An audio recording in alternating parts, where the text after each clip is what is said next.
สบายดีตอนแรงทุกคนคลิปนี้เรามาเปิดคลิปอยู่ที่เขตบ้านปากทางเนาะเดี๋ยวเราเลี้ยวทางนี้เข้าไปห้อมทางหลังอยู่เบื้องดงนาโซ่นะทุกคนบ้านดงนาโซ่ผมเป็นบ้านปากทางเนาะเราเพื่อขึ้นกับบ้านปากทางดงนาโซ่ห้อม6เดี๋ยวเราเข้าไปเบิ่งเนาะล่อไปทางนี้ซอดเอาพุ่นเลยห้อมนี้เราไม่เคยเข้าเลยโอ้น้ำขังทางหน้าครับ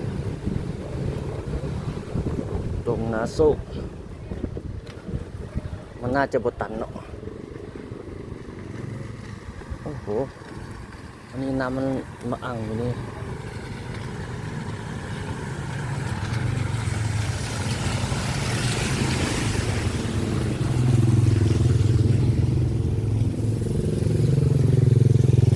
ดงนาโซ่ห้อม6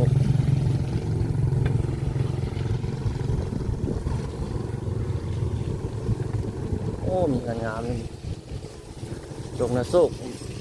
เมืองสิโคตรตะบองนครหลวงเวียงจันทน์เนาะน้ำมันน่าจะตันทุกคนมันมีอยู่ห้องแต่ว่ามันน่าจะตันมันยูอยู่แบบนี้มีห้องระบายน้ำอยู่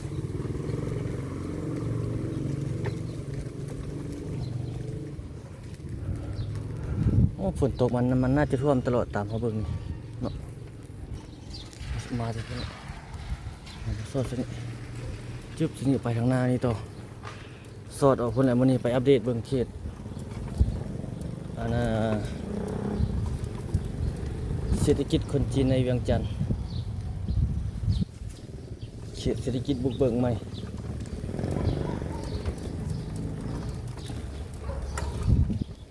หมักม่วงเป็นบักลายๆเลย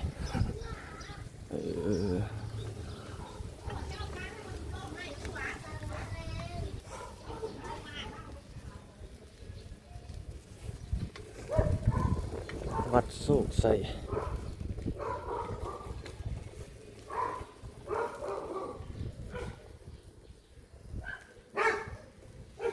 โอ้ตัวหมาไล่เดียวหลายเลย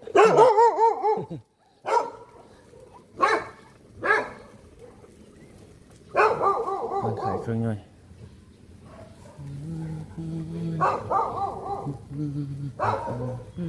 โอ้มีเงินงามเลยนี่เยอะตัวหมา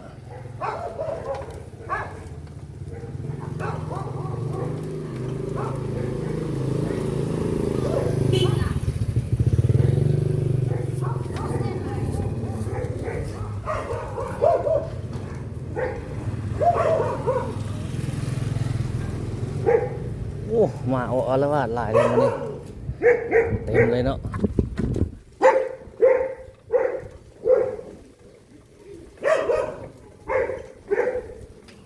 อยู่ตามทางนี่เต็มเลย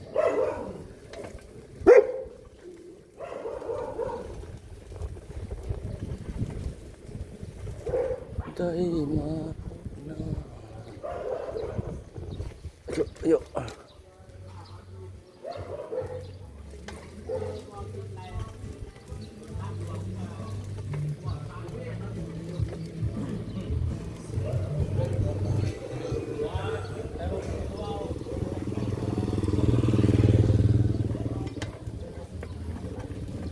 เคยเข้ามาอยู่ตัวนี้แต่ว่าเข้ามาโดนเติบเลย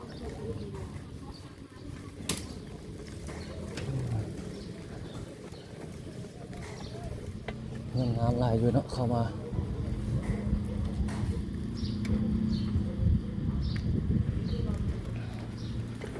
ผ่านหมู่บ้านเขตนี้เนาะแล้วก็ไปสอดใส่อันน่ะเขตเศรษฐกิจคนจีนที่เขาเจ้าเฮ็ดใหม่อยู่เขตดงนาโซ่ปากทาง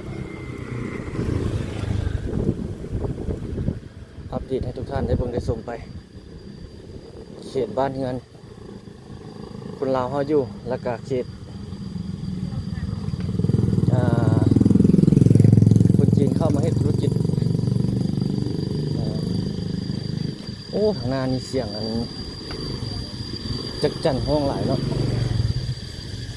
โอ้ทุกคนเห็นมันอยู่ต้นไม้ต้นนี้หลายเลย โอ้อยู่ต้นนี้วะอยู่ต้นนี้หลายเก็บกันอยู่ต้นลำไยทางนั้นก็มีเงินรูอยู่ครับโอ้เงินหลังนี้โดนแล้วเลยเอาบนกำแพงเงินแบบโอ้ลำไยโตได้ยามนี้เนาะนี่บอกฤดูการลำไยโตมองม่วงใกล้จะหมดไปลำไยมาโต ไปตามฤดูกาลเนาะหมักไม้ตามฤดูกาลหมักม่วงโอ้สะโอนบักใหญ่ๆเป็นพวงเป็นพวงโอ้มีบ้านเงินงามหลายอยู่เข้ามาเขตนี้บ้านดงนาโซ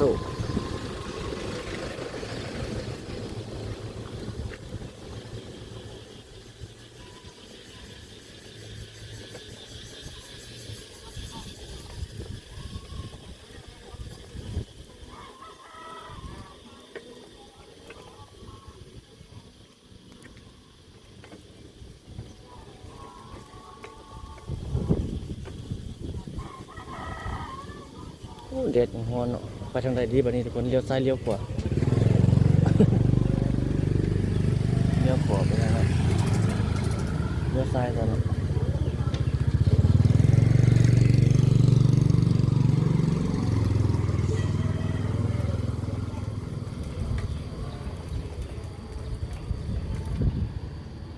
บรรยากาศขี่รถถีบเลาะบ้านยามแรงทุกคนเก็บให้บรรดาท่านได้เบิ่งได้ชมไปนำเดียวยามแรงบ้านเฮาอัปเดตเบื้องการเปลี่ยนแปลงไปในแต่ละจุดละบอนบางบ่อนกับบอนใหม่ห้อมใหม่ วางบ่อนกับบอนเก่าอัปเดตเนาะเบิ่งสลับซับเปลี่ยนเดียวไป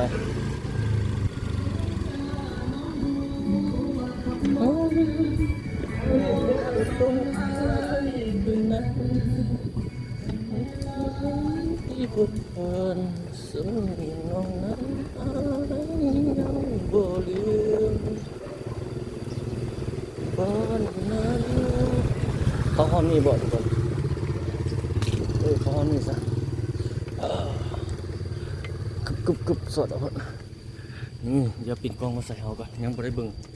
นี่ประมาณนี้ อัปเดตทุกคนถ้าท่านใดอยากสปอร์ตเฮาในการเดินทางอย่าลืมเบิ่งโฆษณาให้เฮานำเนาะเพื่อเป็นกำลังใจในการสร้างคลิปเด็ดอยู่ในนครหลวงวิจันทร์เฮาโอ้ทุ่งนาทางหน้านี้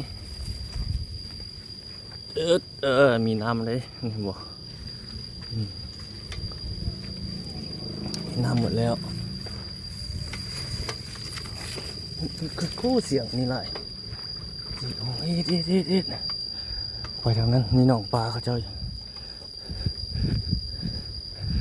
ตึงทางนี้ยังมีทุ่งนาหลายไปทางหน้าสอดใส่นี่ ถนนเศรษฐกิจเขตเศรษฐกิจคนจีนโอ้หมากอันนี้คัดเว้ยยืนเนาะยืนแล้วนี่มีผักแนะนำผักนางเลิศ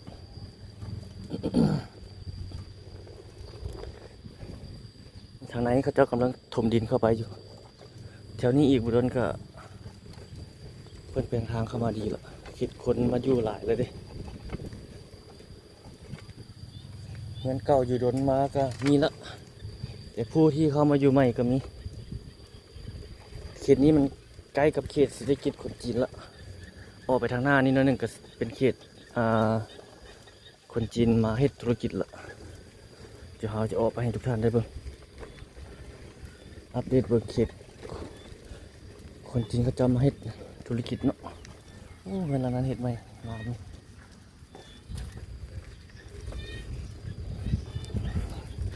งามแรง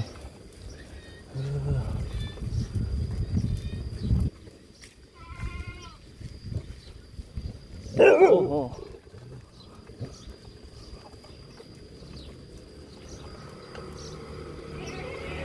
โอ้มีตัวเบ้ห้องต้นไม้ไผ่อันนี้หัวสีไข่อะไรไม่บอกปลูกใส่ถังอันนี้เลยงามเลยดิต้นกล้วย วนเขาเจ้าเขาจะไปทางหน้าพี่ทางนี้เขาเข้าไปมันมีห้องแถวอยู่ข้างเขาเจ้าเฮ็ดใหม่เนาะห้องแถวอยู่หันหลายอยู่กำลังเฮ็ดเด็กห้องแล้วก็มีคนอยู่ละบนกำลังเฮ็ดก็มีบนมีคนอยู่ก็มีอยู่ในฮะจุดนั้นเป็นเงินโค้งเขาเจ้าเฮ็ดสร้างเครื่อง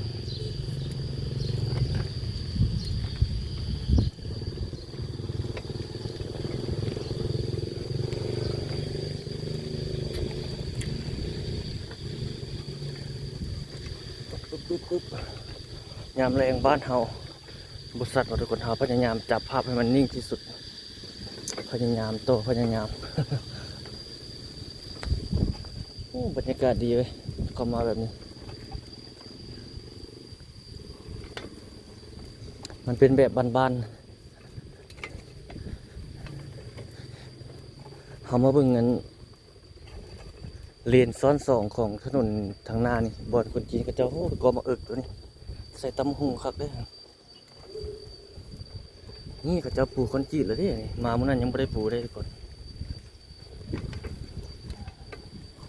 มีสองแถบได้ทางเข้ามานี่ตัวนี้โอ้ยังบ่ทันปูนะโอ้โหหัวบ่โอ้ตำคิดว่ามันอันนั้นเลยมันมีแป้นบ่มีนี่เป็นทางเขาเจ้าเบิกเข้ามาทุกคนเป็นห้องแถวที่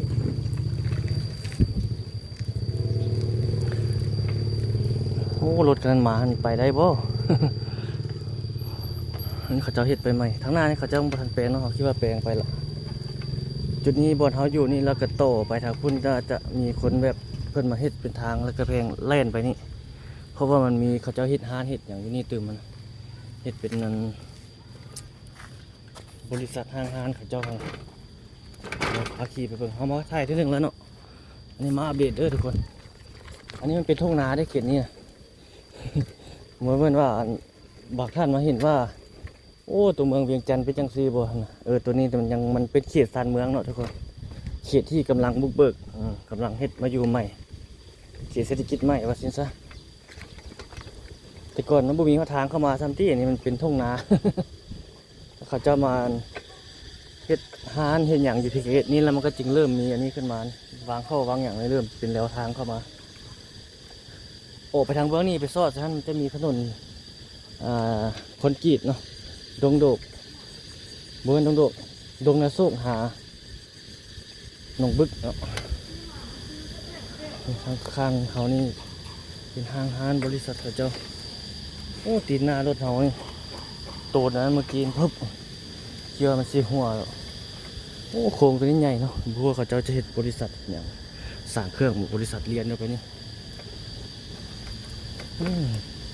ทางหน้าเขานี่ไปได้ตรงนั้นเนี่ยกำลังเฮ็ดใหม่นี่กำลังมาอยู่ใหม่เขตเศรษฐกิจบุกเบิกใหม่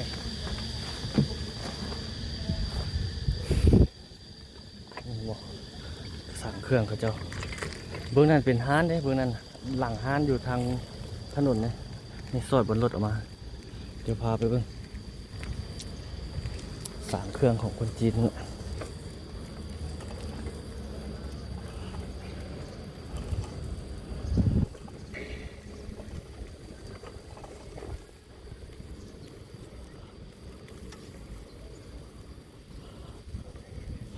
คนลาวมาให้เรียกเหตุการณ์น้ำข้าเจ้านี่ก็ไล่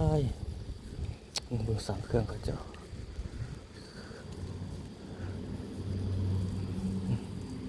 อันนี้ยังยาวไปพุ่นเนาะเรียนนี้นะแต่เขาจะแวะเข้าห้องตัวนี้ทุกคน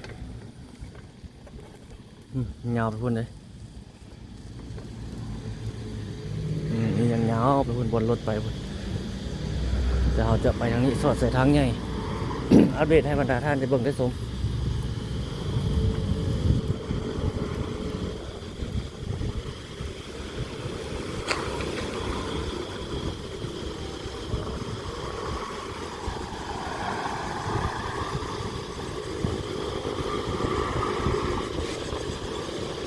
บอกตัวนี้ยาวไปพุ่นเครื่องเขาจะยาวไปจนสุดใส่พุ่นแหละพุ่นนั้นตามแยกไฟแดงโดนมาโซ่น้อยตัวนี้ ถ้าเฮาเลี้ยวไปพวกนี้ไปทางบ้านหนองบัวทองเนาะถ้าเฮาเลี้ยวไปนี่ก็ไปทางดงโดกบ่ไปทางดงนาโศกดงล้อดงโดกโอ้ขอโทษหลายๆเจ็ดสิบกี่เกิดขึ้นโอ้เบิ่งนั่นจัดจันท้องหลายเนาะต้นไม้อะจิ๊บ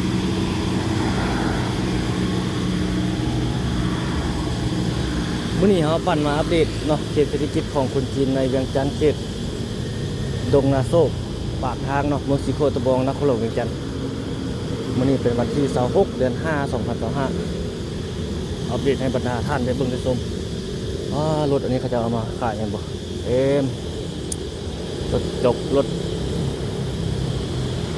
ยกรถอันนี้เป็นรถรถหยัง อันนี้รถตักเนาะจืดเลยแบบนี้เบิ่งรถเขาจะเอาต่างสินค้ามา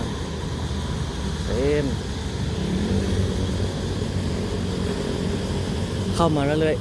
อันนี้หม้อแปลงไฟฟอกไฟฟ้าเห็นบ่นู้หลายวัดเลยปักใหญ่หม้อแปลงไฟฟ้าวัสดุก่อสร้างสินค้าของจีนเนาะ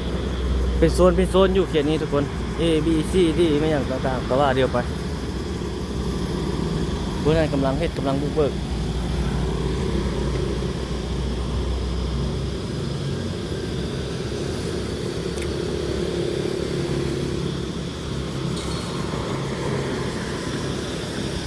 รถไฟฟอกไฟฟ้าก็เข้ามาอยู่ฮะเต็ม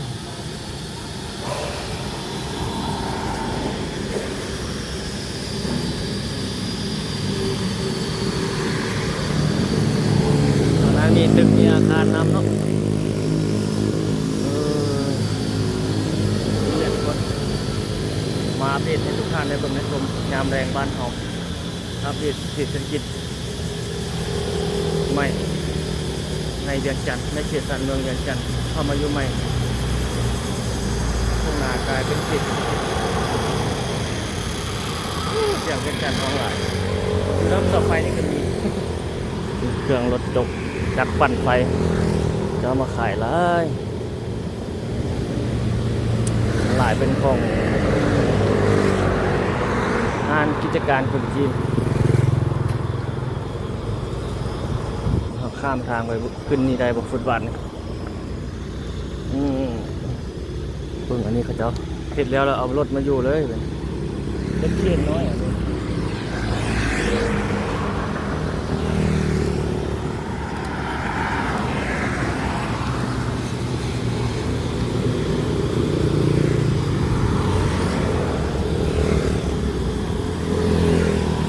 นี่เป็นบรรยากาศยามแรงดูนั่นเลี้ยวหลายแล้วได้เนาะตึกสามชั้นแล้วต่อไปข้างหลังจะเป็นคฤหาสน์นี่น่าจะเป็นของคนลาวหรือคนจีนกระผมไม่แน่ใจคือกันทุกคนคฤหาสน์อยู่เบื้องนี้นะตัวนี้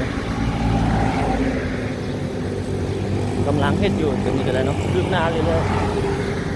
งานปานีตเลยอันนี้เนาะงานปานีตที่มือปานีตผมก็ได้ฟ้าฟังเฮ็ดให้มันงามกำลังสร้างอยู่ก็มีหลายจุดหลายบ่อนต่อไปขอบเขตนี้แล้วมันเต็มเลยเขตเศรษฐกิจเลยสินค้าจีนจะมาควบคุมอยู่แถวนี้รถจะเอาต่างเครื่องต่างของมาคอกใส่เข็นมารถพ่วงมาเอาลงแล้วอันนี้มีแต่รถแล้ว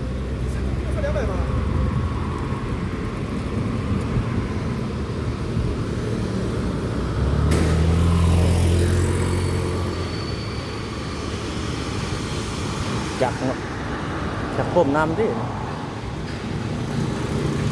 เบื้องนั้นกำลังเฮ็ดเป็นโครงหลายกิจการคนจีน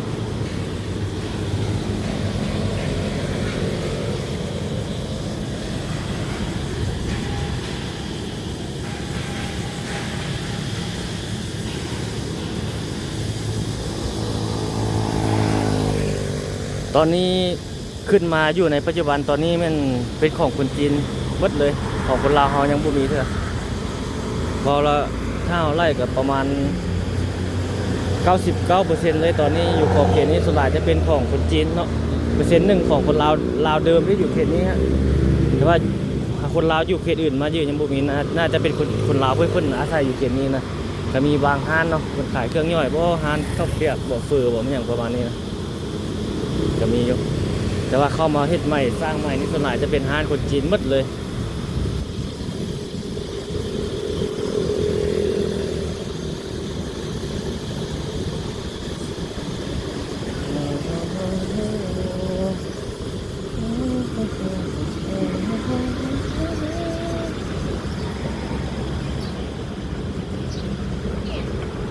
จากเครื่องเขาสินค้าคนมาได้ประเทศก็เจ้าหมดเลยอันนี้หลายเขาก็ข้ามทางไปทางนั้นได้ไปเลย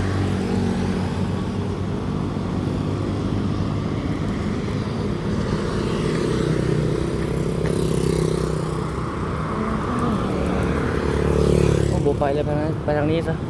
แล้วก็เรียบเข้านี่สอดออกพุ่นเนาะ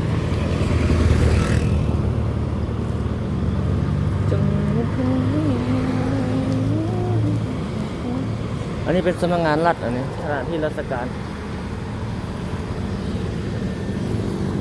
เบอร์นั้นได้แล้วหลายแล้วดิตัวที่กระเจ้าเฮ็ดเป็นล็อกเพราะว่าตลาด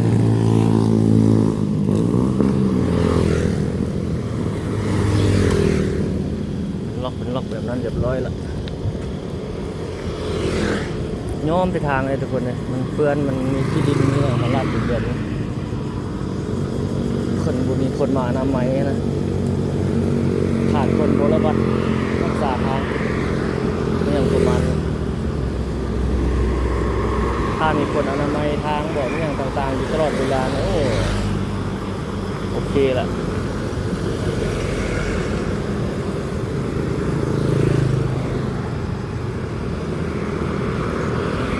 ไปทางหน้านะไปเข้าห้องนาพุ่นไปเข้าห้องนี่ไปก็ได้นี่ห้องนี่แต่ว่าไปห้องทางหน้าพุ่นโอเคก็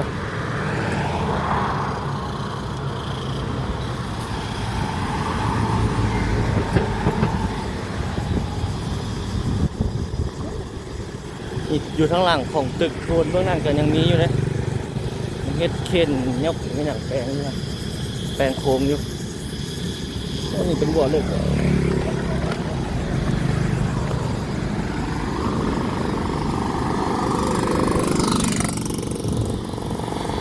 เสียงจักจั่นหลายเนาะ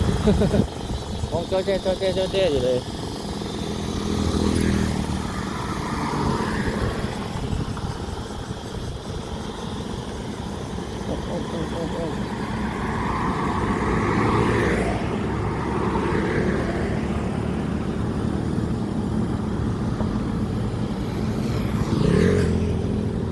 เจ้าขายน้ำอ้อย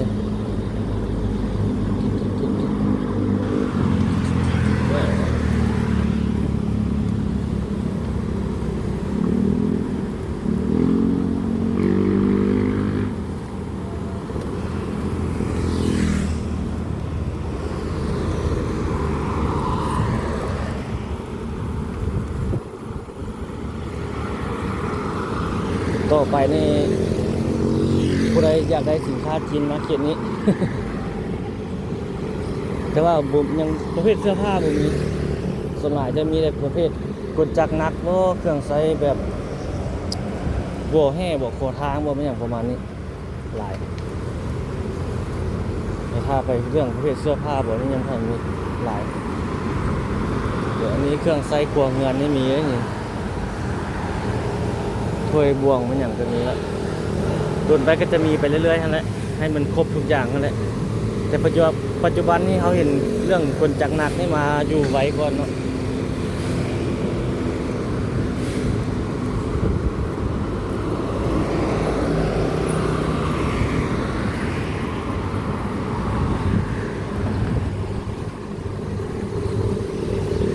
บรรยากาศทุกคน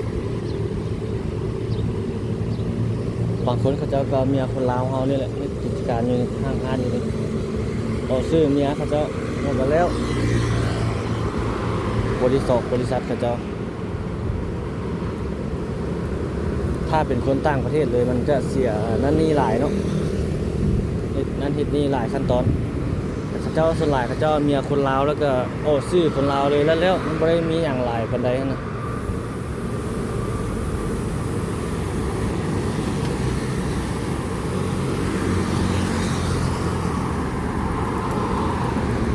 รถเที่ยวหลาย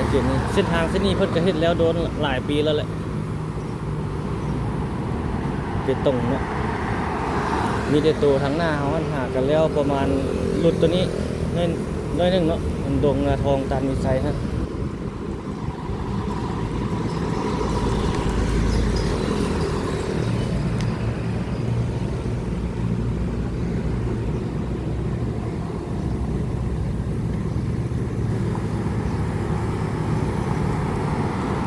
การค้าเก่งเนาะเขาเจ้า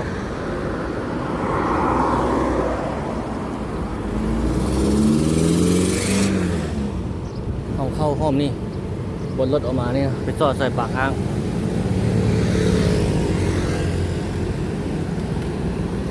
อย่างยาวไปบนเลย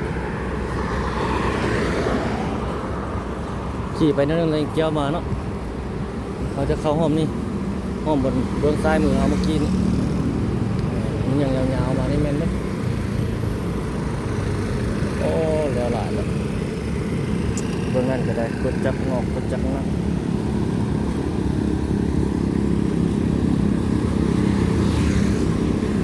ยาวไปพุ่นเลยเอาเลี้ยวเข้าไปตรงนี้ครับเข้าห้อมนี่สอดออกบ้านปากทางมันยังมีเขตหนึ่งอยู่คุณเขาเจ้าเฮ็ดโรงแรมเฮ็ดอพาร์ตเมนต์อยู่ไหนแต่เขตนี้จะเป็นเขตแบบเป็นห้างเป็นบริษัทเนาะเป็นห้างขายเครื่องไม่อย่างต่างๆแล้วก็บริษัทเนาะหรือว่าคืออยู่ทางไหนจะเป็นแบบโรงแรมมาพ่ออพาร์ตเมนต์หรือว่าสั่งเครื่องไม่อย่างประมาณนี้หลายเดี๋ยวพาเข้าไปเบิ่งก่อนไปเบิ่งอีกบุรุษก็ทางดีแล้วอันนี้มันคือส่วนเบื้องนั้นทางนักลงทุนนักธุรกิจกับเจ้าเฮ็ดเองมันละทางนั้นแต่ว่าอันนี้ยังตัวนี้ยังทางนั้นหน้าเขาเจ้าน่าจะห่วมทืนเดียวแล้วก็แปลงให้มันเป็นทางดีเลยนะ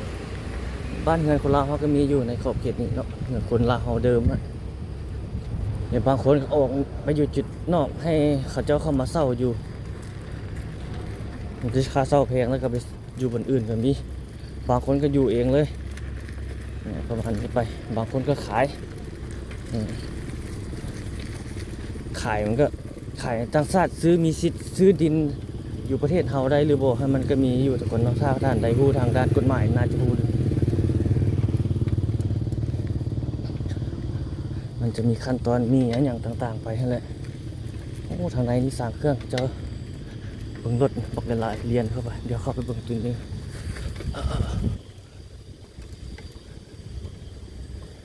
เต็มแล้วจังน้อยอันนี้นะเขียนนี่เบิ่งเป็นบรรทุกสินค้าเข้ามาทุกคนเห็นไหมเป็นรถพ่วงจอดเรียนอยู่นี่บนปฐมก็เป็นทุ่งนาได้ทุกคนเขียนนี่ติดป้ายขายดินรถพ่วงจอดอยู่เป็นคันเข้าไปนี่สินค้าเข้ามาบุกตลาดลาวอันนี้คือป้ายเวียดนามเลยมาที่เวียดนามป่ะตัวนี้ป้ายรถนี่คือป้ายเวียดนามบนป้ายรถจีนนะป้ายรถเวียดนามป้ายเวียดนามเนาะนั่นรถจีนนี่ก็ป้ายเวียดนามทางห้องทางซอยเข้าไปพุ่นโอ้ทางหน้านี่เขาจะมาบุกเบิกอยู่ใหม่ทางหน้าต่อไปจะเป็นทางดีเข้าไปดิโอ้มาจากเวียดนามในรถสินค้าโอ้ตัวนี้เขาจะกำลังฮิตใหม่เลย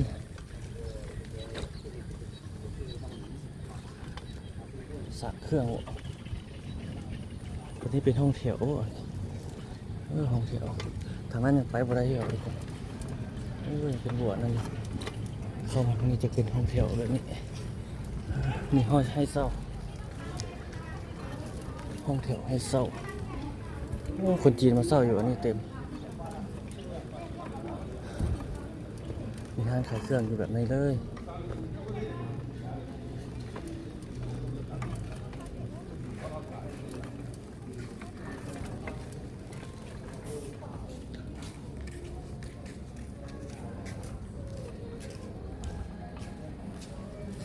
โอ้หลายห้องเลยร้อยปลายคนเลยตาเบิ้งจีนเศร้าอยู่เมื่อเห็นนี่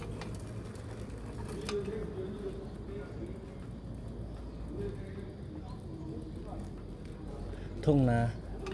กลายเป็นชุมชนอยู่ใหม่เนาะ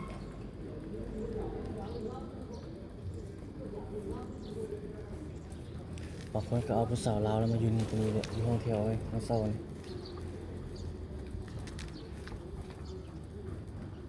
ตันละโอ้หลายห้องยาวหมดพี่หอดได้ร้อยปลายห้อง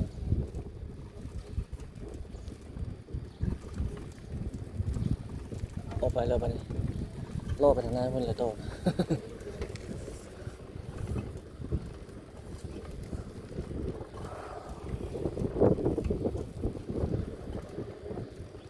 เจ้ามาเศร้าอยู่นี่เต็มเนาะคนละเมืองเขาหลายอยู่ใส่เขาก็อยู่เขาแต่มีแบบมีเบี้ยเฮ็ดงานทำแบบอยู่กินไปแบบอันนั้นไปแล้วก็โอเคนะค้าขายเล็กๆน้อยๆไปบางจากน้อยสู่ค่อนใหญ่นะเขาเจ้ามาอยู่บ้านเขาเขาเจ้าก็เฮ็ดทุกอย่างเลยทุกคนเอาใส่โลใส่หยังมานั่งขายอยู่ตามแคมป์ถกแคมป์ทางก็มีหลายส่วนหลายเขาสังเกตเบิ่งนี่จะเป็นคนจีนวัดเซาแต่ละห้องละห้อง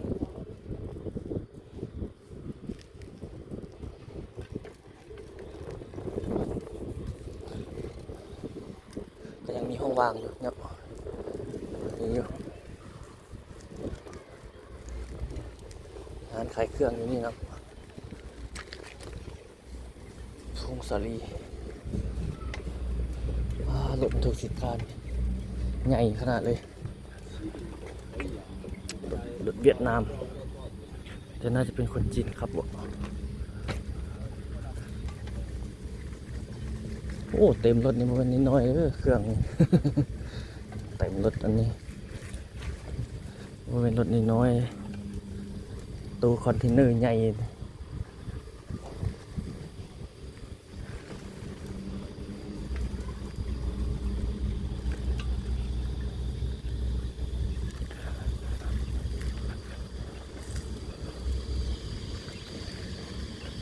เป็นทุ่งนาอยู่หลายเนาะถ้าผู้ใดมาอยู่ก็ได้ถมได้งั้นเอาเลยเพราะเขตนี้มันเป็นทุ่งนาเนี่ยเขตบุกเบิกใหม่ต่อไปในภาคหน้าเพราะแบบมันจึงจะเป็นเขตที่โอเคนะ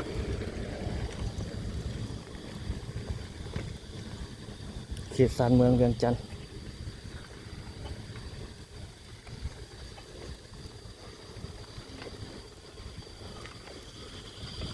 อันนี้จะเป็นเขตเมืองสีโคตรตะบองทุกคน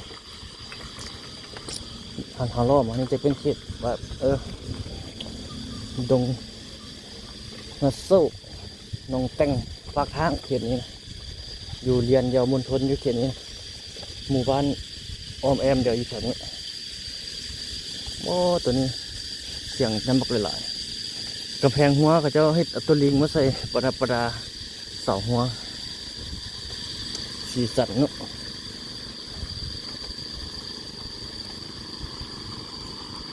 โอ้บนทางหน้านี่แล้วหลายแล้วดิเอามาเมื่อนั้นยังขุดเสานั่นยังบุทันได้แล้วหลายนี่ขี่ไปตกไปตรงแบบนั้นละ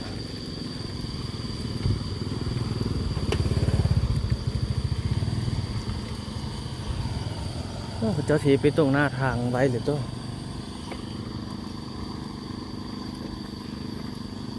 สั่งเครื่องเขาเจ้าส่วนหลายนี่เขาเจ้าทีไปตรงหน้าบ้านไว้เลยเฮ็ดเองไว้เลยเป็นเขตของหน้างานเขาเจ้านี่วางแผนไว้พร้อมเลยนะเขาเจ้าเฮ็ดเนาะต่อไปเขาเจ้าก็เฮ็ดนั่นแหละทางดีนั่นแหละรวมเดียวคืออยู่เขตนี่แล้วเขาแปลงทางดีเลยประมาณคือว่าเขาเจ้า ตกลงแปลงหน้าเงินภายหน้าเงินมันก็โอเค นี่ของนักธุรกิจเนาะเจ้าเฮ็ดเองเบิดนี่หน้าเงินเขาเจ้าออกมาหน้าห้านเขาเจ้า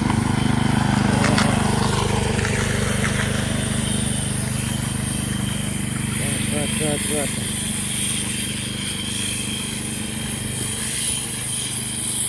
หลายพนักงานเขาเจ้าจะกำลังถือ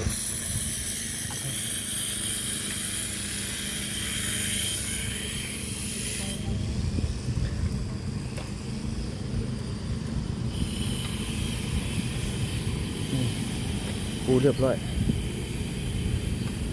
ครึ่งหนึ่งไว้เลย ใจร้อยขนาดเนาะใจถึงนี่นะเขาว่านักลงทุนคนจีนนี่ใจเขาได้นะเรื่องการลงทุนเขาบริยานได้เฮ็ดบริยานหลุดทุนนี่เขาเจ้าเฮ็ดไปเลยนะคือโรงแรมร้านอาหารแม่เขาเจ้าไปอยู่ไกลกันเขาเจ้าก็เปิดค่อยก็เปิดได้บ่ได้แข่งเดี๋ยวว่าเจ้าเปิดแล้วค่อยบ่เปิดละบ่ได้ขายละเจ้ามีละบ่ร้านอาหารนี่เจ้าเฮ็ดค่อยเฮ็ดเลยเจ้าเฮ็ดค่อยเฮ็ด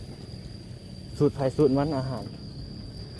แล้วก็คนมากินก็บ่ได้ว่าสิกินแต่ร้านเดียวอีกกินไปกินมาเปลี่ยนไปเปลี่ยนมานะมื้อนี้กินร้านนี้มื้อหน้าไปกินร้านนั้นไปสลับสับเปลี่ยนเข้าไปเพราะว่าอาหารของแต่ละคนแต่งมันบ่คือเดียวได้รสชาติ เขาเจ้าเลยสลับกินไปแบบนั้นสูตรไผสูตรมันได้พอขวาเสียบไปเลย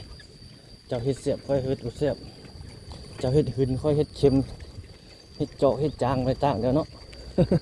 แล้วแต่ผู้มักโอ้ยาวสมควรทุกคนเลยคลิปวิดีโอนี้เนาะพาทุกท่านเลาะเบิ่งเลาะชมยังมี FC เพิ่นบอกให้เฮาไปเลาะทางคนเป่าๆก็มีเดี๋ยวพาไปเลาะไปทัวร์เบิ่งเนาะ วันที่เฮาไปได้ครับก็จะไปเนาะวันที่เฮาไปบ่ถึงไปบ่ฮอดก็ต้องขอโทษขออภัยนี่อย่างทางหน้านี่สั่งเครื่องเขียวๆอยู่นี่ก็ได้เขาเจ้าเห็ดเข้าไปในเพิ่นเป็นหมู่บ้านอยู่ใหม่มาอยู่ใหม่นี่อันนี้ก็ปรับปรุงเรียบร้อยแล้วได้นี่เกรดแปลงหน้าดินแล้วได้นี่อีกผู้ต้นก็เป็นยังนี่ลองติดตามเดี๋ยวมาอัปเดตให้ทุกท่านได้เบิ่งได้ชมกัน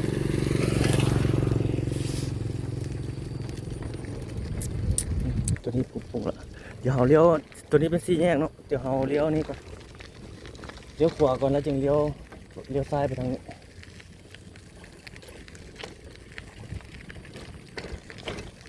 เลี้ยวขวาเข้าไปนิดน้อยหนึงนี่แค่นี้ไปเขาจะปูเข้ามาเองว่าทางไปซอดใส่ถนนสีทองพุ่นแหละนี่คราวนี้เขาปูเข้าไปเป็นไปตรงเข้าไปแล้วนี่อันนี้บัวเป็นรัดเฮ็ดให้เขาเจ้าเฮ็ดเองครับ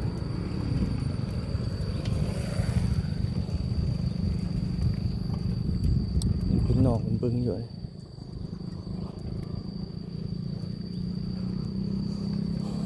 นี่ทุกคนคือคนลาวเขาผู้มีดินมีร้อนอยู่กับนอนอยู่แบบนี้นี่ผู้เห็นอย่างนี้แต่ผู้เพิ่นมาอยู่มาลงทุนเพิ่นฮู้เพิ่นมีเงินมีทุนมีฮอนมาแล้วดิมีการค้ามีหัวมาแล้วดิคือคนลาวเขาล่ะอยู่บ้านคือเขาเว้าเนี่ยออกห้ามเฮียนว่าโอ้ตรงน่ะคือกี่บ่ไถเฮ็ดนานี่ง่ายสุดละ เนาะปลูกเขียดทางแบบเจ้าแต่งกินมันเลยต้มหมาเลยขายเครื่องครับโอ้ไปทางหน้าไปได้บ่มีสั่งเครื่องเป็นล็อกไปบริษัทเขาเจอกับมาเซา A1 A2 A3 เลี้ยนเข้าไปในพุ่นแหละ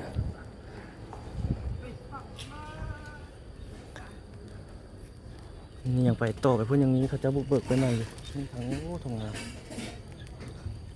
เขาจะบุกไปต่อละเดี๋ยวกลับก่อนมุนาจริงเข้าไปให้มันนั้นเรียบร้อยก่อน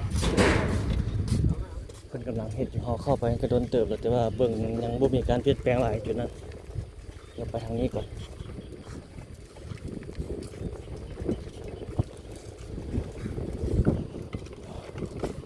ทุ่งนาตัวนี้เป็นต้นพร้าวอยู่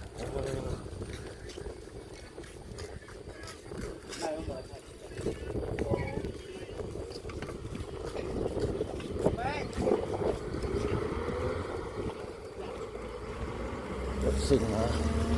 ต้นหมาไอ้นอนยังบ่ยานรถอ่ะ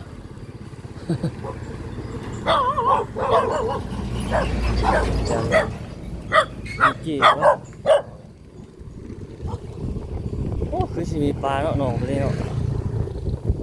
แบบโอ้ต้นม่วงก็จะมีมะม่วงเออ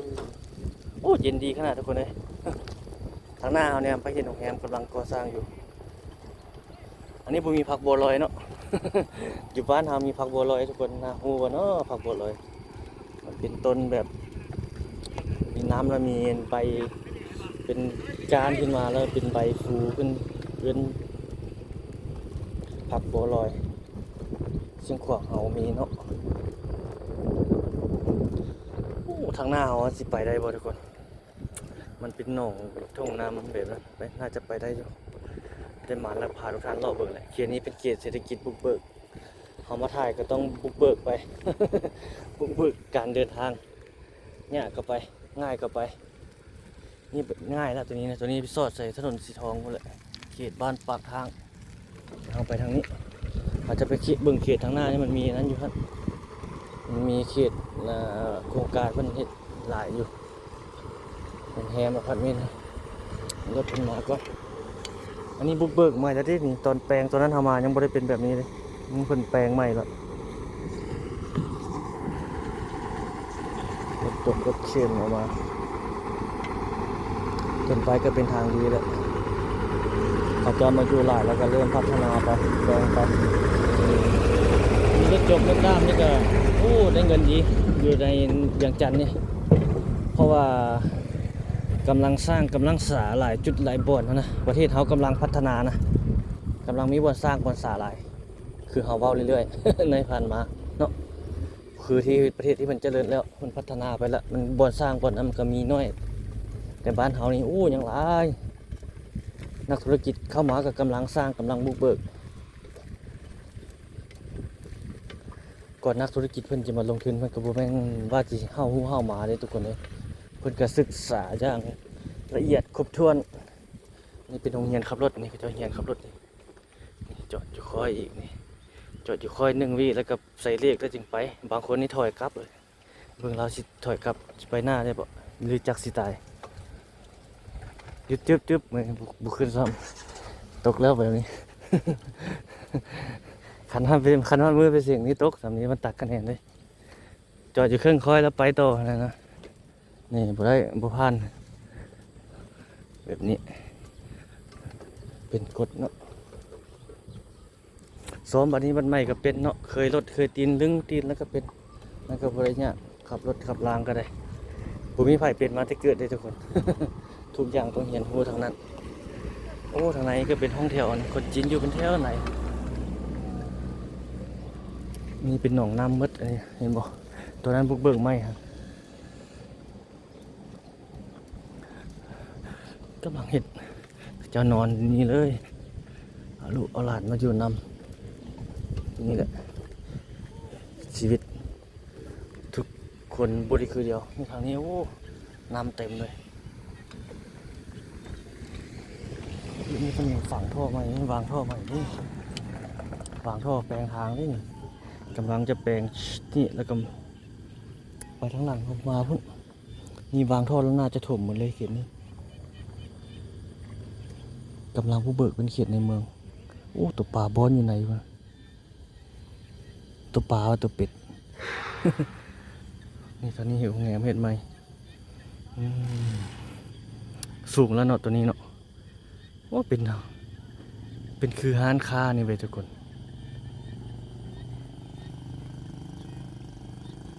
อันนี้ก็เจ้าเห็ดใหม่อันนี้มันพูดว่าจะเป็นอย่างแต่ว่าช่องหน้าขาวๆที่เป็นสถานที่ราชการอันนี้เรียนไปฮะโอเคไปต่อทุกคนเมื่อกี้แมมเต็ม เขาได้ลบวิดีโอเก่านี่เข้าไปทางนี้กำลังเห็ดเนาะเดี๋ยวเรากลายไปทางหน้านี่ไปเบิ่งเขต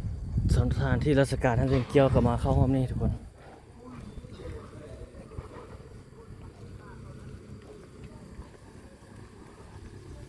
มันเป็นแบบนี้ทุกคนรู้ว่ามันจะเป็นไม่หนังเนาะคนเห็นเดียวมาก่อน จะเป็นอาคารแบบอาคารห้องแถวบ่อพาร์ตเมนต์บ่หรือว่าร้านค้าบ่ไม่อย่างก็ว่ากันไปเขาเบิ่งทรงประเทศนี้เป็นแบบคือร้านค้าเนี่ยเว้ยเนาะเขาเบิ่งลักษณะนี้นะเป็นศูนย์การค้านะเดี๋ยวเบิ่งก่อนถ้าเพิ่นเห็นแล้วค่อยว่ากัน อัปเดตเรื่อยๆนี่เฮาคาดเดาเฮาเว้าเดาไปนี่แหละเฮาเบิ่งจากโสมเบิ่งนี่เป็นแบบนี้เนาะหรือว่าท่านผู้ชมท่านใดฮู้ก็อย่าลืมคอมเมนต์หรือว่าเดานำเฮาก็ได้ เดาลิ้นไปเนาะบางเทื่อมันถูกก็โอ้คาดเดาเก่งทางนั้นตึกเนี่ยกำลังสร้างนี่เขียวนี่ปูไปตรงมาแล้วเขียวนี้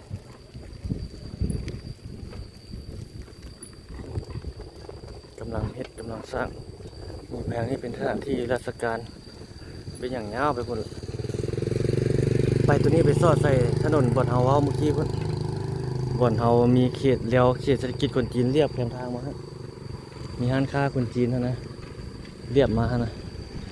บ่อนไปตรงเฮาว่าจะเข้าเมื่อกี้นะ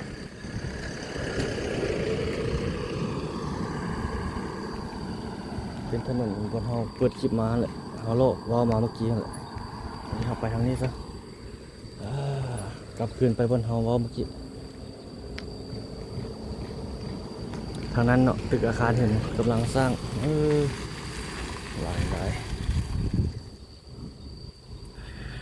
ยามแรงบ้านเฮาในเบิ่งโสมตัวนี้ทุกคนคือห้านค้าขนาดเลยเป็นศูนย์การค้าใหญ่นะวอไปแล้วเว้นห้านค้าเลย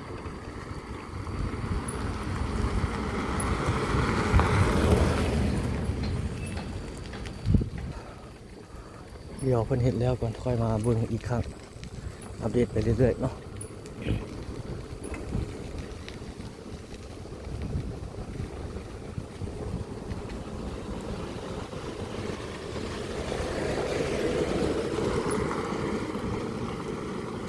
เข้ามาอยู่เขตนี้มันเป็นคนนั้น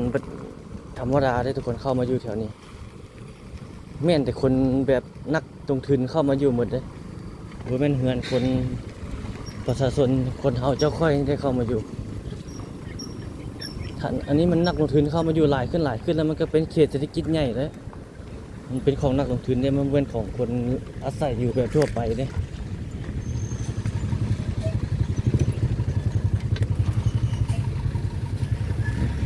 ทางหลังรถผ่านมาหลายอยู่นี่เขตเป็นแบบนี้เนาะเป็นบันไดแบบนี้เขาเบิ่งทรงมันเป็นทรงห้านค้าเว้ยเป็นห้านทรัพย์สินค้าใหญ่ทางนี้เป็นแบบนี้เป็นหนองอยู่ก็มีเป็นดินว่าปอวางอยู่ก็มีหลาย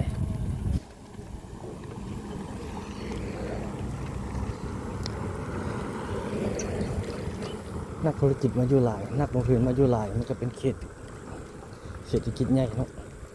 มันยังมีเสายาวมาพี่ได้ต่อจากตัวนั้นมาทุกคน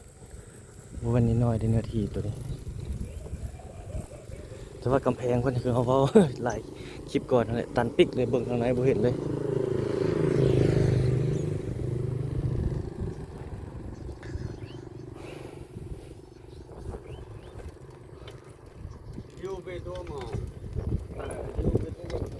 ตัวนี้ก็เห็ดเป็นเงินแบบนั้นละ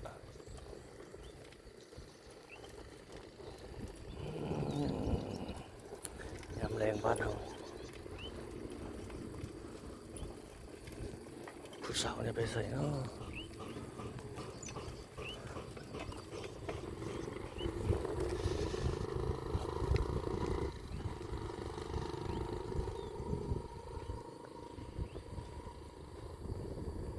นี่เงินเขาเจ้ากำลังเห็ดใหม่เข้าไปหลายหลัง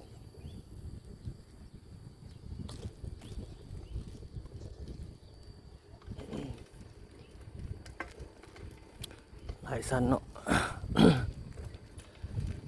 ต้องการขายดินตอนนี้พอคนก็ไปอยู่บนไม้ให้นักลงทุนมาอยู่ นี่กำลังเฮ็ดดูหลายเขาจะเฮ็ดอันนี้น่าจะเป็นโรงแรมหรือว่าอพาร์ตเมนต์เนาะตัวนี้นะ มันเป็นดินจัดสรรได้ตัวนี้ตัวบนเฮาเขียวสีแบบนี้เป็นล็อกเป็นล็อกเขาจะวางแล้วใส่ไฟแปลงทางไว้แบบนี้แหละบางคนเขาจะซื้อไว้แล้วเขาก็บอกยังบ่ขายก็มีแบบบ่ขายบ่มาอยู่นะอันนี้น่าจะมีคนซื้อไว้แล้วแต่ว่าเขายังบ่ทันมาอยู่เนาะ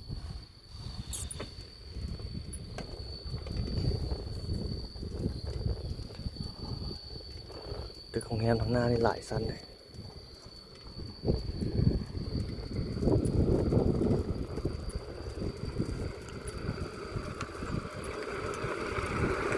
ยังสร้างตึกหนึ่งขึ้นมาซ้อนอีกข้างหลังอีกเนาะเขียวๆอยู่ทางนั้นก็มีการก่อสร้างคือกันเป็นเฮือนเขาเจ้าบ่อนะเฮาเบิ่งโดยรวมเนาะอยู่ในขอบเขตนี้นะเป็นตึกสร้างใหม่นะจะเป็นของนักลงทุนหรือว่าเป็นของนักธุรกิจหรือว่าเป็นคนจีนหมดเลยทุกคน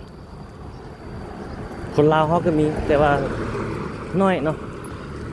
แล้วเป็นกิจการเป็นตึกเป็นอย่างสูงๆส่วนใหญ่จะเป็นของนักลงทุนชาวจีนหมดอันนี้เขาก็บ่ได้ตีว่าเพิ่นเข้ามาแล้วว่าจังซั่นจังซี่คือบางท่านเนาะบางคนก็แต่มุมมองของไผลาวทุกคนอันนี้เฮาไปเฮาเว้าตำหนิไผบ่ได้เนาะทุกคนเนาะเฮาก็เว้าไปตามความเป็นจริงที่เฮาเห็นซื่อๆเฮาบ่ได้ตีผู้นั้นว่าจังซั่นบ่ดีผู้นี้เว้าจังซี่บ่ดีมันแล้วแต่มุมมองของแต่ละบุคคลเนาะทุกคนเฮาเบิ่งมีความคิดแบบนึงคนอื่นมีความคิดแบบนึงเนาะแม่นหยังประมาณนี้ไปหั่นน่ะมันจะบ่คือเดียวเบรกจอดเบิ่งโอ้แล้วหลายละจุ๊บนี่เนาะกว้างนี่โอ้แล้วหลายแล้วทุกคนเลย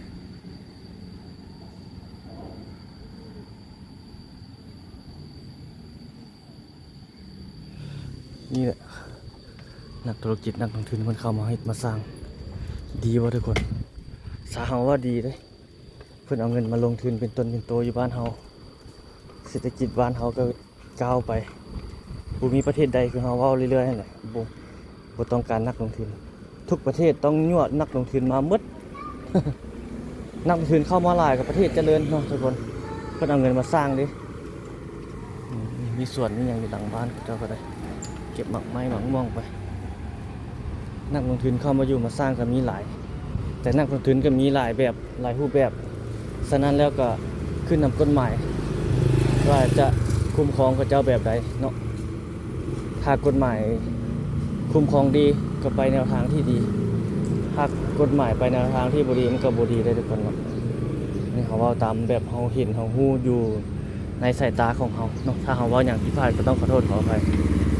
ซอยใส่ถนนสีทองคนตอนนี้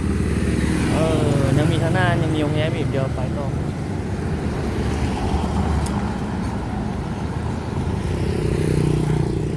ทางหลังนี่มาแต่พุ่นละสีแยกไฟแดงตรงนาโศกพุ่นละไปเบิ่งด้านหน้าของโรงแรมตัวนี้บ่ดีกว่าเดี๋ยวไปเบิ่งนั่นนึงเลยว่าจะไปทางนี้เลยเดี๋ยวไปเบิ่งนั่นนึงนะได้มาแล้วไม่รถหลายวะกระเบียดไปทางนี้ข้ามทางเนี่ย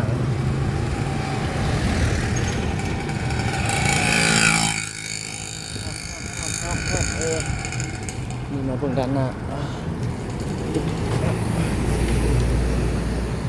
เบิ่งทางหน้าจุ๊บเห็นหมดทุกคนเลยร้านขายรถขายอย่างนั้นเนาะขีดเศรษฐกิจคนจีนที่เป็นเข้ามาเฮ็ดมาสร้างหลายนี่ประมาณนี้แหละคนลาวเขาก็มีเวียกเฮ็ดงานทำไปตามเพิ่นหลายหมดทุกคนสูงกึ้มกันหมดไปเลาะไปต่อรถมาเลยหลายได้บางบาทเลยทำอะไร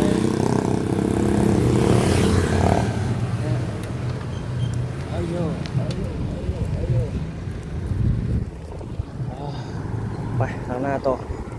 งามแรงเขตรถสีโคตรตะบอง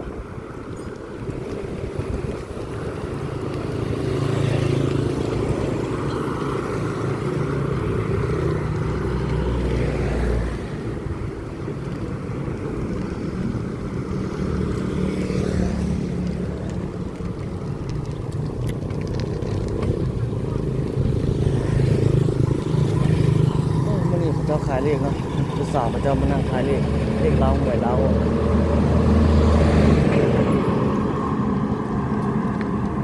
โอ้นี่เขาจะปรับปรุงใหม่คนจีนเข้าอยู่เด้อบัดแต่ก่อนห้านของเราอยู่บนเจนแต่อันนี้คนจีนเข้ามาอยู่นี่กระสังกะสีออมนี่จะมีโครงการอย่างเนาะรอติดตามต่อไปเนาะ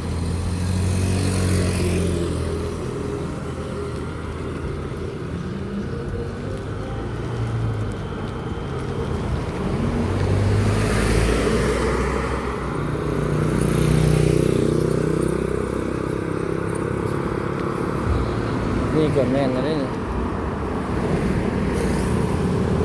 พวกเก่าพวกหนังขึ้นแล้ว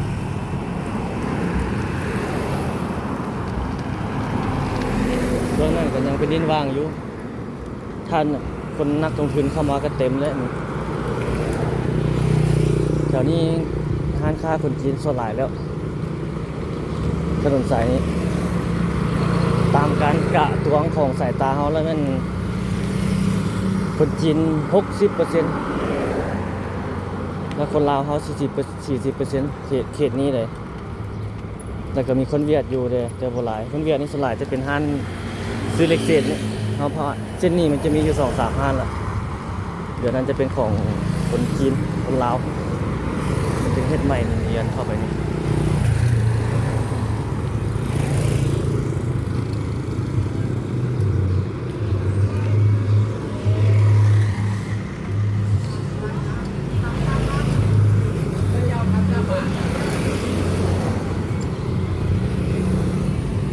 ผับเช็คบาร์อยู่ไหนก็ของคนจีนคนนั้นอยู่ไหน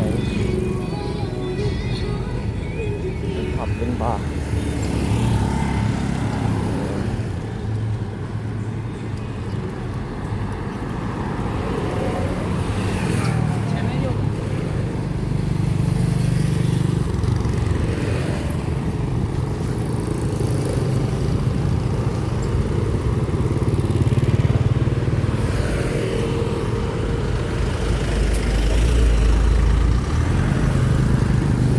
เป็นห้องเป็นทางเข้าไปนี่ตัวนี้บนเข้าไปเมื่อกี้บนเอาโอ่งมาเมื่อกี้เป็นตุ้งเข้าไปซอยบนเอาออกมาบนเอาเข้าไปเมื่อกี้เนาะ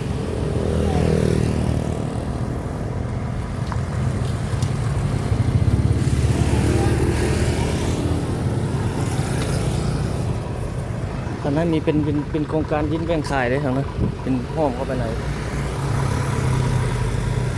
ร้านขายรถอยู่นี่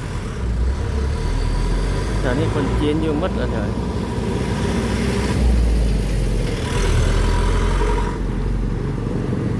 รถบรรทุกสินค้าขายโอ้นี่มีห้องเข้าไปเนาะเข้าไปไกลบ่เราเข้าไปเพิ่นจะบ่มีป้ายห้องเนาะโอ้มีต้นไม้บ่กล้าเข้าไปวันไหน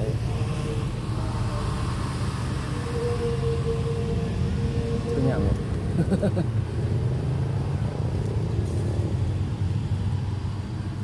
นอนย่านในบางวันนะจุ๊บพอนี่เราก็เคยเข้ามาดิมันย่านเขาซับเขาสิย่านมันย่านเขากำลังเฮ็ดนอนจะมีน้ำเนาะได้ถมจึงอยู่ได้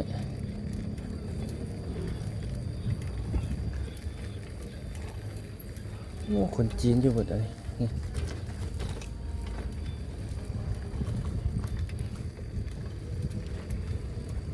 เป็นเงินงามโอ้ทางหลังมีงานนวดเงินหลังนี้คือเห็ดทรงแบบงามๆเลยตันแล้วทางหน้าเดี๋ยวกลับละ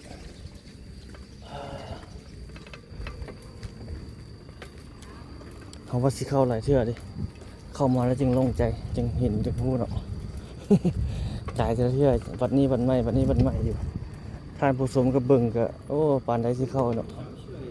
ลุ้นอยู่น้ำเลยมาเท่าใดก็กายมาเท่าใดก็กาย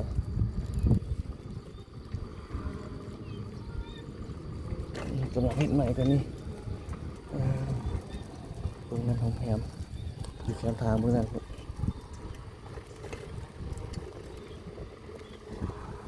เบิ่งคลิปนี้ถ้ามันยาวหลายเขาก็จะเฮ็ดเป็น2 คลิปทุกคนเนาะถ้ามันธรรมดาก็เฮ็ดเป็นคลิปเดียวเลยเราอัปเดตเบิ่ง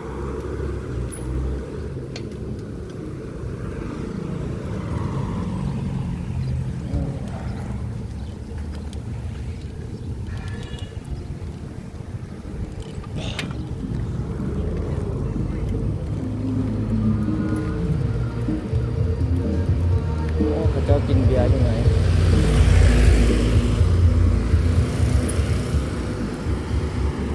โอ้เนี่ยเขาจะเอาเครื่องนั้นเข้ามาลายมารถจกนะเต็มเลยนะ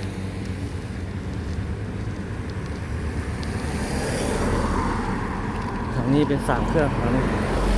เป็นล็อกมารถจกเอามาลายนะมีการขุดค้นโบะคลองเมืองโบะมันอย่างต่างๆนะเป็นสิ่งที่ใช้ได้อยู่มันโฮมแฮมแล้วลายแล้วอันนี้ก็ได้ติดแก้วติดอย่างเรียบร้อยแล้วหยิบรถก็เปิดแล้ว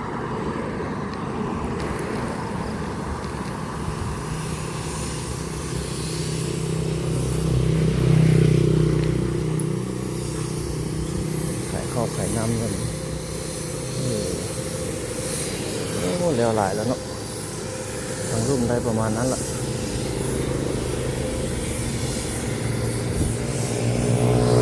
เดี๋ยวกินอย่างเรียบร้อยโรงแรม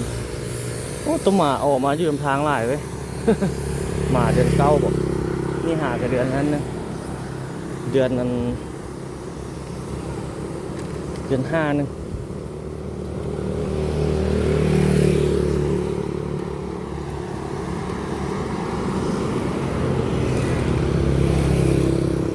สมหวังบ้าครับมาเบียดเบื้องนี้พร้อมเลยเข้าไปตลาดปากทางนี่นะทุกคนมี FC เข้ามาแนะนำตลาดทำเลค้าขายเนี่ยประมาณนี้เข้าไปผ่านเบิ่งให้มันเป็นข้อคิดแบบจะนำได้บ่เนี่ยตลาดปากทางทุกคนอยู่ถนนสีทองเนาะพวกนั้นมาตะเกียบคือลึกใส่เหนือมันอยู่นี่ทุกคนมันก็บ่ได้ไกลจากเขตอันนั้นปานใดเลยไกลจากเขตนะสังเจียงปานใดแต่ส่วนคนก็มันบ่เต็มทุกคนตลาดบ้านปากทางนี่แหละแต่เฮาเดี๋ยวพาไปผ่านไปเบิ่งเนาะมี FC เพิ่นถามว่าให้รีวิวแบบทำเลค้าขายเนาะมีบ่อนอยู่มีบ่อนค้าขายมันอย่างประมาณนี้นะเราก็ให้เบิ่งเป็นข้อคิดไปประมาณนี้ซะเอาเดี๋ยวเอาไปอัปเดตให้เบิ่งเนาะอันนี้เงินงามหลายเด้เข้ามานี่หลังบักใหญ่จัง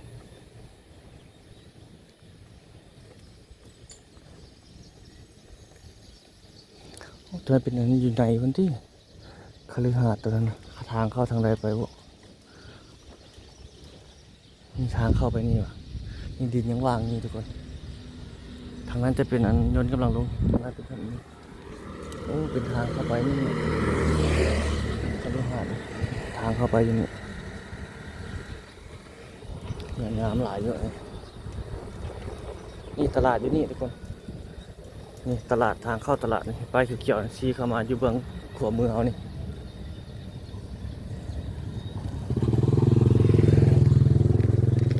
มีตลาด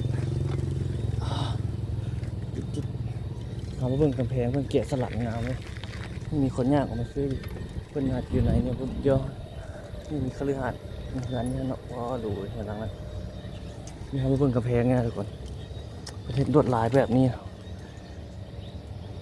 ลาวเขาได้เดี๋ยวเพิ่นบ่ได้อยู่แล้วเงินหลังนี้เงินหลังง่ายอยู่ไหนนี่แกะสลักวิถีชีวิตแบบลาวเขาเนาะนี่พี่ก็มี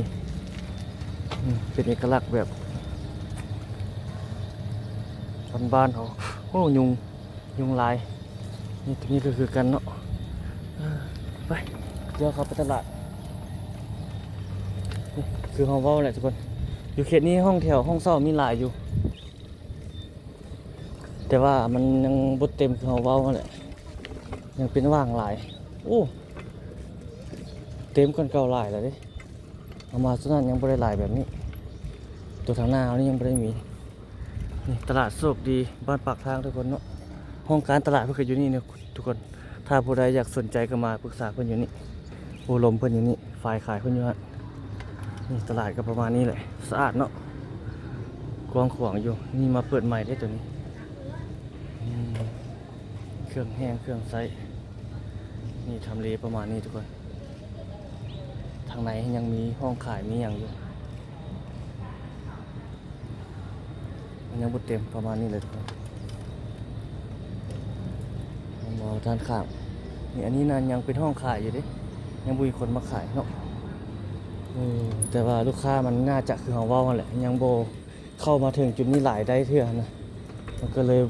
กำลังซื้อมันยังโบโอเคฮะก็เลยมีคนมาอยู่มาขายฮะนะนี่เห็นบ่เต็ม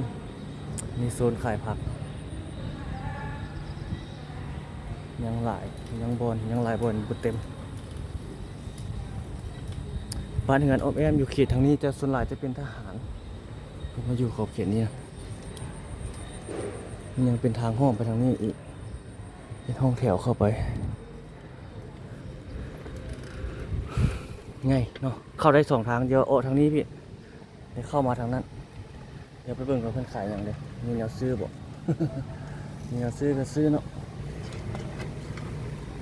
ยังหลายทุกคนเลยยังบ่เต็มง่ายทางนั้นมีร้านขายข้าวเปียกมีอย่างนั้นขายข้าวกันอย่างนั้นเพิ่นขายอยู่นี่ข้าวเจ้าลาวห่อนี่เลยหมอกเผ็ดเอาหมอกเผ็ดนี่บ่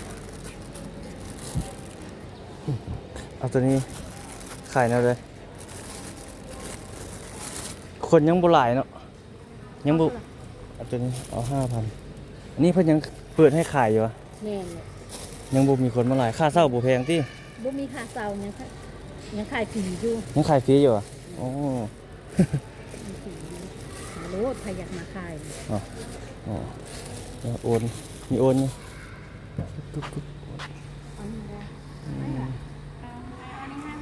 อ๋อดูตัวนี้มักฟิตเนาะก็มี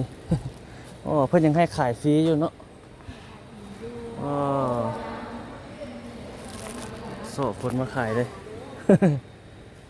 เพิ่นยังให้ขายฟรีอยู่ทุกคนเนาะถ้าผู้ใดคือเขาผู้ใดเก็บได้ยังหลายตัว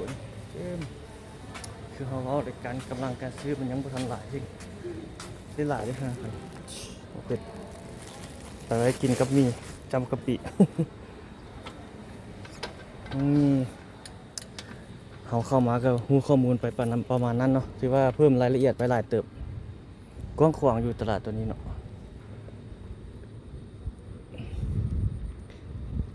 นี่เลยทุกคนเอามาเบิ่งทำเลจุดทำเลค้าขายอยู่จุดนี้เพิ่นเฮ็ดใหม่แต่ว่าในอนาคตต่อไปนี่มันก็จะมีนั่นแหละทุกคนเลยมันก็จะมีแบบคนมาอยู่หลายแล้วก็นั่นไปนะเบิ่งการไกลไปว่าซั่นเนาะ อันนี้หานอย่างน้ำหานได้อยู่เพิ่นมาขายแต่ว่าเขตนี้ชุมชนแถวนี้มันก็กำลังมาอยู่ใหม่เด้เนาะมันยังบ่ทันหนาแน่นเท่านี่กำลังสร้างกำลังอันนี้อยู่นี่หลายเข้าได้2ด้านเนาะถือว่าสะดวกโอ้กำแพงงามเลยเนาะโครงการหมดอย่างไว้นี่ทางนี้เป็นห้องแถวน่าจะเป็นห้องแถวตัวนั้นถัดออกหลังห้องแถวนี้ไปจะเป็นเขตสนามบินสกลวัดไตแต่เข้ามาเขตนี้ทางดีได้ทุกคนบริเวณทางบดีเลยเป็นทางไปตรงโตจากถนนสีทองเข้ามาเลยมีห้องแถวห้องพักห้องเช่าอยู่หลายอยู่เขตนี้เนาะคือว่าเนี่ยกำลังการซื้อก็จะยังบ่ทันโอเคเท่าคนมันยังบ่หลายส่วนหลายก็จะมีที่ผู้เพิ่นอาศัยอยู่เขตนี้ใกล้เคียงนี้เข้าไปส่วนหลายอยู่เขตทางนอกไปพุ่นกันน่าจะไปตลาดลาวซี่บ่ไปทางนั้นพุ่นเลยนะมันอยู่ใกล้กับขอบเขตลาวซี่ในเขตนี้ออกจากนี้ไปเขตตลาดลาวซี่มันก็บ่ได้ไกลทุกคนประมาณ30นาทีก็ฮอดแล้ว20นาทีนี่แหละฮอดแล้ว30นาทีออกจากจุดนี้ไปตลาดลาวซี่เนาะถ้าเอาใช้รถจักรรถยัง นี่ทางหน้านี่โอ้เป็นห้องแถวบ่กำลังเฮ็ดใหญ่เลยหรือว่าเป็นอย่างเนาะน่าจะเป็นห้องแถวบ่โอ้โครงการใหญ่ได้นี่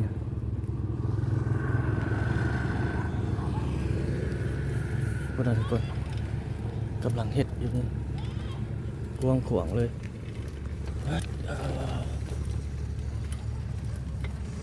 นี่เนาะ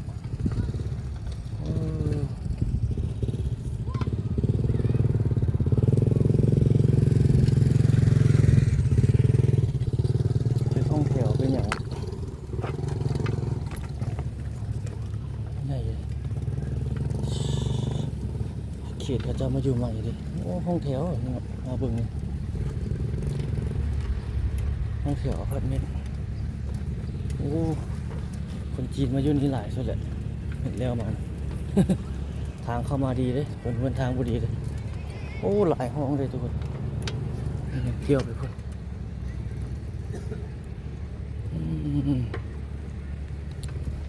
โครงการใหม่ทุกคนหอพักกระเจ้าอยู่พี่หอพักบุกโครงสร้างเต็มเลย นี่ทุกคนถ้าจุดนี้คนมาอยู่จุดนี้เต็มตลาดตัวข้างหน้านี่ก็เป็นการขายที่ดีโอ้ยนี่น้อยห้องเลยทุกคนนี่ห้องแถวนี่เป็นห้องแถวนี่เป็นหลายร้อยห้องเลยนี่เกือบเป็นพันคนละหอดบวพันหลายตึกเลยนี่กว้างเนื้อที่บึกหลายเนื้อที่บนนี่น้อยเลย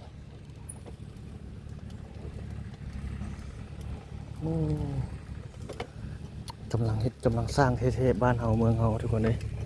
ก้าวไปเนาะทางนี้เป็นยังเห็ดแบบนี้มาปีนี้นี่เห็นการเปลี่ยนแปลงหลายที่สุดเลยในรอบหลายปีเลยบ้านเฮาบ่ว่าจะเป็นทางการบ่ว่าทางเป็นภาคทางการแบบทางขั้นถึงหรือว่าเป็นทางประชาชนนักธุรกิจเนาะเราเห็นการเปลี่ยนแปลงหลายมีข้อเปลี่ยนแปลงหลายมีการพัฒนาหลายนะจากจุดไล่บอสนั่นนะถือว่าฟื้นตัวไวเด้สาหาเบิ่งนี่โควิด20ปุ๊บสิ้นมานี่หลายอย่างปุ๊บขึ้นมาเลยโครงการนี่นะก่อนโควิดนั้นมิดอยู่บ่มีไปเห็นหยังบัดโควิดแล้วระบาดไปแล้วโอ้โธ่เห็นหลายจุดหลายบอสขึ้นมาจุบจับคือตึกอาคารนะสูงๆนี่คือเราเห็นนั่นแหละปานหน่อไม้ขึ้นเรื่อยๆโอ้นี่เป็นทางห้อมครับเฮ้ยโอ้เลี้ยวกลับได้บ่โอ้ทางนี้ยังมีทางห้อมเข้าไปทางไหนบัวเป็นอย่างตัวนี้มันไปสอดใส่ตัวนี้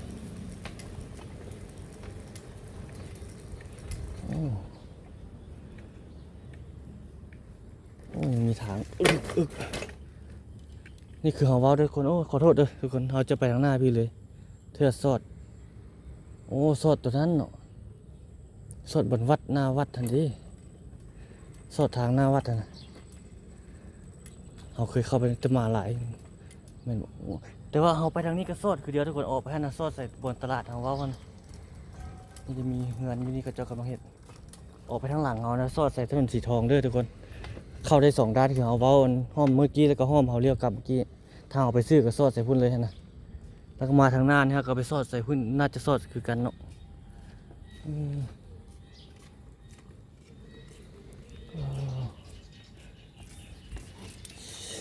ไปทางตรงหน้าตันบ่ตันอ่ะอ๋อนี่บ่อ๋อขอบใจโอ้ยเขาจะมาอยู่ไปนี่มันบริตันเนาะนี่โครงการตอนนั้นพวกกว้างๆทุกคนนี่บ้านเฮือนเขตนี้ขอบเขตนี้กำลังมาอยู่ใหม่คือของเราอะไรตลาดท่านก็เป็นตลาดในวางแผนในอนาคตคือของเราฮะในตอนหน้าแต่ปัจจุบันนี้ก็ได้พอสำนั้น ถ้าเราเบิ่งโดยรวมก็หากก็ได้ประมาณ50%เนาะการขึ้นมาค้าขายของตลาดตัวนั้นกำลังซื้อมันยังบ่หลายคนยังบ่หลายปานใดว่าซั่นซะแล้วก็เขาเจ้าก็บ่ได้เข้ามาหลายปานใดนะ ส่วนหลายก็มีแต่แม่ค้าซื้อมานั่งขายแบบธรรมดาฮะแต่เพิ่นยังบ่ได้เก็บค่าเช่าเด้ท่านสามารถมาขายฟรีได้เลย ในปัจจุบันนี้แต่ในตอนหน้าเพิ่นก็จังค่อยว่ากันใหม่นะเนี่ยประมาณนี้ไปโอ้ต้นหมาหลายอ๋อเงินงามมีต้นหมาหลายเนาะโอ้นี่เพิ่นจะกำลังเฮ็ดงานอยู่นี่งามเลยทางตัดอยู่เขตนี้เป็นทางไปตรงหมดเลยเงินหลังงามเฮ็ดใหม่สุดยอดเลยเนาะโบนน้อยๆราคาเพิ่นกำลังเฮ็ด2 หลังข้างในหลังหนึงนี่หลังหนึงหลังงามสุดยอดเลยเนาะ ผู้สาวเฮาไทยฮู้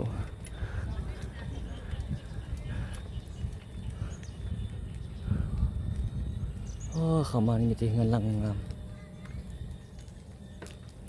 เป็นหมู่บ้านเข้าไป ไปทางนี้ก็ยังได้อีกเนาะเดี๋ยวเข้าไปห้องนี้ปุ้ยหมาจิ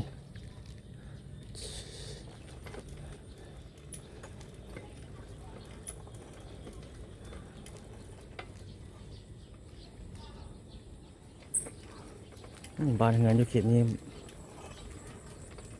แต่หลังใหญ่ๆเลยกำลังเห็ดบอลกี้กับหลังใหญ่ๆนี่อยู่โดนแล้วนี่เนาะ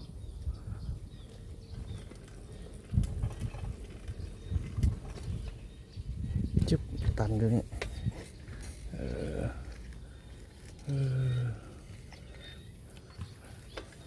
มีเงินงามนี่พี่เนาะเงียบดีด้วยมาทางอยู่ทางหลังแบบนี้จุดนี้เป็นคลองน้ำเหมือนโอ้กอมโอยมาซิดาที่ยังเป็นมะนี่ทุกคนเขาว่าเขตนี้เขตบ้านปากทางบางสิกบดโคตรตะบองนครหลวงเวียงจันทน์โอ้ทุ่มมาหากระหินออกมามีตัวหัวออกหัวมาบ่ได้เนาะโอ้นี่ก็เล่นลุดเลยนี่บอกเล่นกันอยู่ในเจ้าเลี้ยงหมานี่จุดว้าวตัวนี้ เล่นมาแล้วมาจบว้าว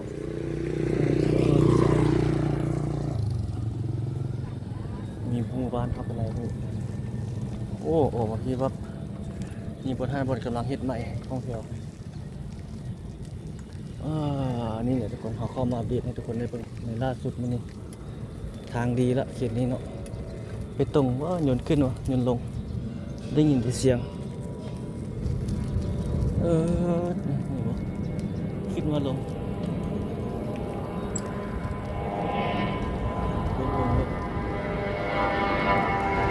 กำลังขึ้นขึ้นนี่ละจะน้อยซอดออกเงินหลังนี่แหละพุดหน่อยพุ่นแล้วมันอยู่ใกล้สนามบินเนาะอยู่ใกล้รันเวย์ยนต์ขึ้นลงเขตนี้ถ้าผู้ใดบ่รำคาญเสียงยนต์ขึ้นลงก็มาอยู่เขตนี้ได้ถ้าผู้ใดรำคาญก็บ่มาอยู่ได้ เป็นบริษัทใหญ่ต้องการสร้างยนต์ขึ้นลงอยู่ตลอดในเขตนี้นี่เฮ็ดใหม่นี่เป็นทางเข้าไปบุกเบิกใหม่ที่เป็นเงินพักจึกบัวพารวย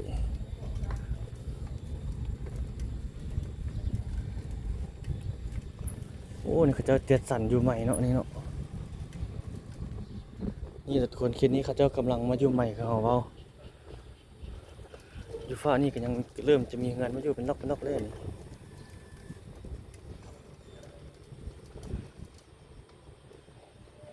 อ๋อตัวนี้เป็นซอดทางพวกนี้อีกซ้ำ แม่นบ่นี่ทางซอดเดียวนี่ไปซอดใส่เบื้องนั้นอีกนี่แต่เรากลับไปทางนั้นก็ซอดใส่ไปทางนั้นเพิ่นบนทางหลังเขาข้าวไปซื้อก็ซอดเอาใส่ถนนสีทองพุ่นได้โอ้เป็นทางไปตรงหมดแล้วเนาะนี่เป็นน่าจะเป็นดินเจสันขายเขาเจ้า มีเงินงามมีคฤหาสน์อยู่นี่เขากำลังเฮ็ดอืม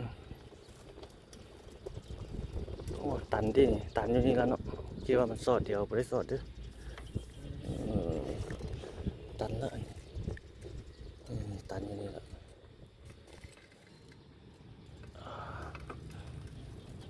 คิดว่าไปสอดใส่เพิ่นเนี่ยอันนี้เฮามานี่น่าจะเป็นหมู่บ้านดินจัดสรรนี่กำลังเฮ็ดกำลังเคลียร์พื้นที่เบื้องนั้นรถสัญจรเนี่ยเป็นถนนนั้นถนนสีทอง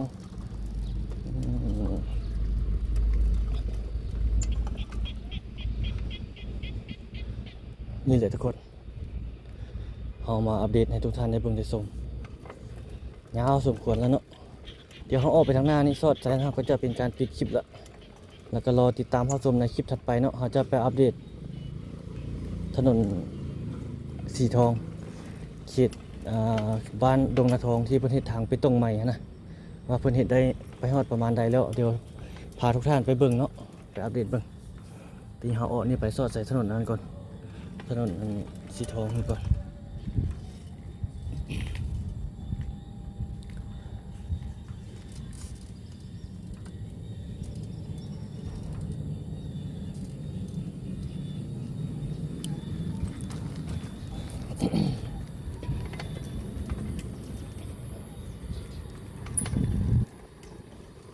อันนี้เป็นบ้านที่นั้นเขาเจ้ามาอยู่หลายใหม่เนาะ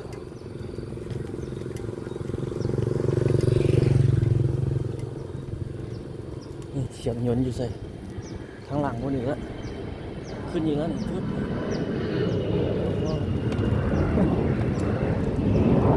เมาเลยทุกคนไปใส่แล้วไปใส่เมาไปพุ่นละเห็นบ่อ๋อไปพุ่นแล้วถ้าผู้ใดบ่ตื่นเสียงยนต์แล้วมาอยู่ได้ถ้าผู้ใดตื่นเสียงยนต์ บ่แล้วว่าแหละมาอยู่แถวนี้บ่ได้แหละเพราะมีเสียงยนต์ขึ้นลงอยู่ตลอดเลยดินตัวนี้ยังกว้างเนาะกำแพงมันใหญ่อ้อมเลย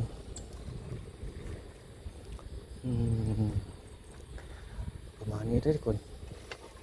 เอามาผ่านกันไปโอ้รถเต็มกองพันประกาศขายดินพร้อมเงินนี่เขาจะประกาศขายอยู่อันนี้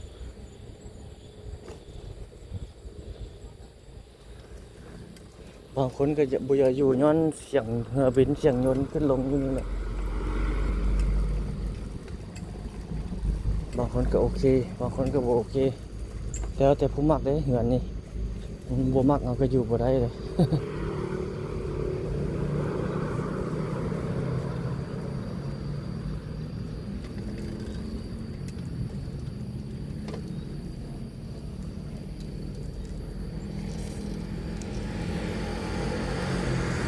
หอมนี่บ้านดงนาทองละข้างหลังเราเนาะนี่ทุกคนเอาประมาณนี้ซะทุกคนคลิปนี้ คือว่ายาวพอสมควรเลยเอามาอัปเดตให้ทุกท่านได้เบิ่งในแรงมื้อนี้นะตั้งแต่เขตนั้นผมมาอัปเดตเบิ่งเขตเศรษฐกิจคนจีนมาอยู่ใหม่ในเวียงจันทน์เฮาบ้านเฮาเนาะยาวสมควรเดี๋ยวเบิ่งว่าจะเป็น2คลิปหรือเป็นคลิปเดียวนะเอาไว้ติดตามชมเดียวต่อไปเดี๋ยวเราไปอัปเดตทางหน้านี่เนาะเบิ่งไปรับชมในคลิปถัดไปคลิปนี้ปะไว้เพียงเท่านี้พบกันใหม่คลิปถัดไปทุกคนขอบใจที่ติดตามรับชมพบกันใหม่สบายดี